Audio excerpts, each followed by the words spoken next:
Bill O'Reilly here, Tuesday, July 5th, 2022. You are listening to the O'Reilly Update. Here's what's happening across our nation. The White House says to get used to high gas prices. Crowd in Chicago attacks police and another mass killer there. Anti-American soccer star Megan Rapinoe receiving the Presidential Medal of Freedom, if you can believe it. And a new survey ranks the worst airlines. Also ahead, I will demonstrate why the USA is the best country. But first, the White House telling millions of Americans that high gas prices will not subside anytime soon. Said National Economic Council advisor Brian Deese, quote, "You've heard from the president about the stakes. This is about the future of the liberal world order, and we have to stand firm." Deese was not talking about conservative liberal politics, but rather preventing Putin from creating chaos throughout the world. An unruly crowd in downtown Chicago attacking police. The group targeted patrol cars late Saturday by throwing fireworks at the vehicles.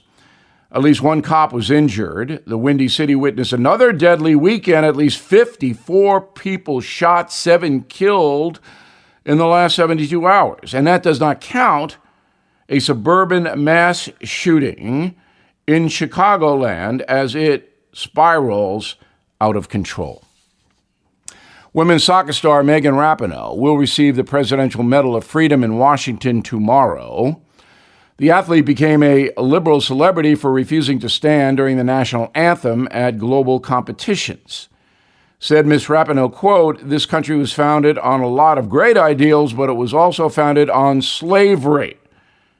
For that foolish accusation, Ms. Rapinoe is getting the Medal of Freedom from President Biden. Ridiculous. New report ranks the worst airlines in America. Of the 5 largest carriers, Delta had the fewest delays, then United, American, Southwest. Dead last, JetBlue. What a shock, right? 36% of all flights in June were delayed. Biggest problem for air travel this summer, not enough pilots, as I pointed out last April. You may remember that. In a moment, why the USA is great. Coming right back. Inflation at its highest level in 40 years and interest rates are skyrocketing, as you know. Market experts like Jamie Dimon, CEO of JP Morgan, predicting recession. So to protect your future, do what I did. Call the only precious metal dealers I trust, American Hartford Gold. They will show you how to protect your savings and retirement accounts by diversifying your portfolio with physical gold and silver. You can get started with a short phone call. They will place physical gold and silver right at your door or inside your IRA or 401k. They are the highest rated firm in the country with an A+ rating from the Better Business Bureau and thousands of satisfied clients. Please tell them Bill O'Reilly sent you, and they'll give you up to $2,500 of free silver on your first order. Don't wait. You can call them now. 877-444-GOLD. 877-444-GOLD, or text GOLD to 65532. Again, 877-444-GOLD, or text GOLD to 65532. Time now for the O'Reilly Update message of the day, an honest look at America the day after the 4th. These days, the word pride is often used when discussing the gay situation. Actually, the word gay is rarely used the way Luther Vandross once did in one of his songs describing a happy outcome. The English language has evolved in fascinating ways, has it not? Well, today I'm thinking about a new poll from Gallup, a generally reliable outfit, unlike some polling agencies which are flat out corrupt. Gallup asked more than 1,000 Americans about pride in being an American. 65% of us say we are proud to be citizens. 13% are not. 22% are wishy-washy about it. You know, I haven't used the term wishy-washy in a long time. I kind of missed it.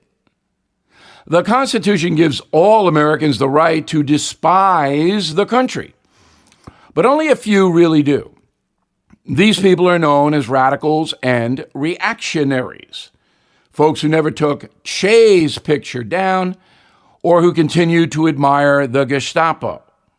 In other words, most of the American haters are loons. The 22% who aren't exactly jazzed about the red, white, and blue are generally focused on personal grievance. Remember during the 2008 election, when First Lady Michelle Obama said she was proud of her country for the first time? Whoa!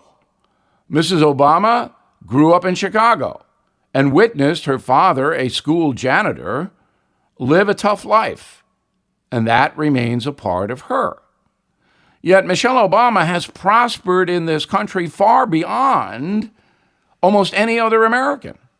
She's wealthy and admired. Had she been born in most other places on the planet, Michelle's success would have been impossible. Me too. My father got battered in a marketplace, although not nearly to the extent Michelle's dad did. Like her, I watched closely. William J. O'Reilly Sr. did have opportunity, but did not seize it. The Great Depression instilled a debilitating fear in him. He settled for less. He accepted unfair treatment for a light paycheck. But I did not inherit that fear. We didn't have much growing up in Levittown, but I figured out the essence of the country in my early 20s. Find a pathway, develop my God-given talent, work hard, challenge corrupt authority, persist when you are knocked down. Now, I've traveled to 84 countries. No other nation provides an opportunity the way America does. The immigrants know it. Just ask them. And that makes me proud. I live in the land of opportunity. I replace grievance with productivity. It was not easy, but by paying my own way, literally and figuratively, I have become a successful American. I did not rely on anyone else. I did not ask the government or my uncle for anything. I did it myself, and it was possible because of America. I'm Bill O'Reilly. I approve the message by writing it. If you'd like more honest news analysis, please visit BillO'Reilly.com. I hope you do. And also consider my new book, Killing the Killers, for a summer read. In a moment, something you might not know. No one likes to think about household breakdowns, but they happen and more often than you'd like. That's why it pays to have a plan from American Home Shield. They will help cover the cost to repair and replace things like your air conditioning, refrigerator, roof leaks, or even your flat screen TV. They will help you find just the right coverage because they know that no two homes are the same. And they will not limit your coverage based on the age of your appliances. Let American Home Shield become your trusted ally to keep your home running smoothly and affordably. Prepare now, and you will thank yourself later. So please join today. Get $50 off their most comprehensive plans ever. Go to ahs.com/bill. Save $50 on any plan. That's ahs.com/bill. American Home Shield, be sure with the Shield. Service fees, limitations, and exclusions apply. See plan for details. Now the O'Reilly Update brings you something you might not know. 26 years ago today, an extraordinary sheep was born in Scotland. Her birth was concealed from the public for the next 7 months as researchers quietly studied the animal. Originally called 6LL3, scientists renamed the sheep Dolly, after country singer Dolly Parton. Here is the story of Dolly, the first cloned animal. 1 year earlier, cells were taken from a 6-year-old ewe and grown into a lab using microscopic needles. After producing a number of normal eggs, scientists implanted them into surrogates. 148 days later, one of them gave birth to Dolly. Scientists then announced the delivery in February 1997. Dolly's arrival caused a storm of global controversy. Supporters hailed the breakthrough as the next major step in medicine. Cloning technology could be used to produce new organs, treat diseases like Alzheimer's, even reverse the aging process. Some believed cloning was a way to preserve endangered species. On the other side, critics viewed the new technology as unethical, especially when it was applied to what many saw as the next logical step, cloning humans.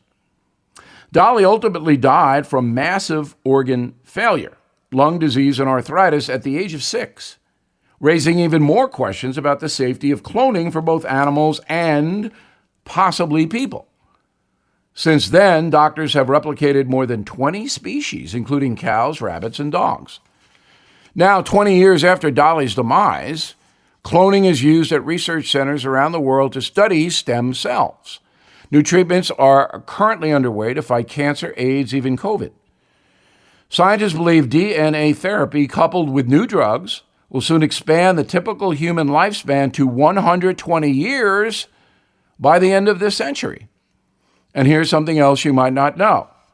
The cloned sheep remains one of Scotland's biggest tourist attractions. After the Loch Ness Monster, which of course does not exist, millions flock to see Dolly's stuffed body.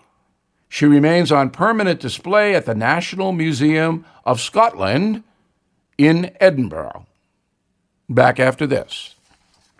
From logistical problems to increased demands, it can be overwhelming for a small business owner to manage. I know, I run 3 companies. Truth is, the businesses thriving right now are the ones who are forward thinking. Podium helps your small business stay ahead of the curve with modern messaging tools that make communication issues a thing of the past. Nobody wants to wait an hour when the answer they are looking for only takes a minute to explain. So if you are running a business and the only way to get in touch with you is a business phone number, you may be losing customers. Podium gives businesses the tools to compete with the convenience offered by huge companies like Amazon. See how Podium can grow your business. Please watch a demo today at podium.com/bill. That's podium.com/bill. Podium. Let's grow. Thank you for listening to the O'Reilly Update. I am Bill O'Reilly. No spin, just facts, and always looking out for you.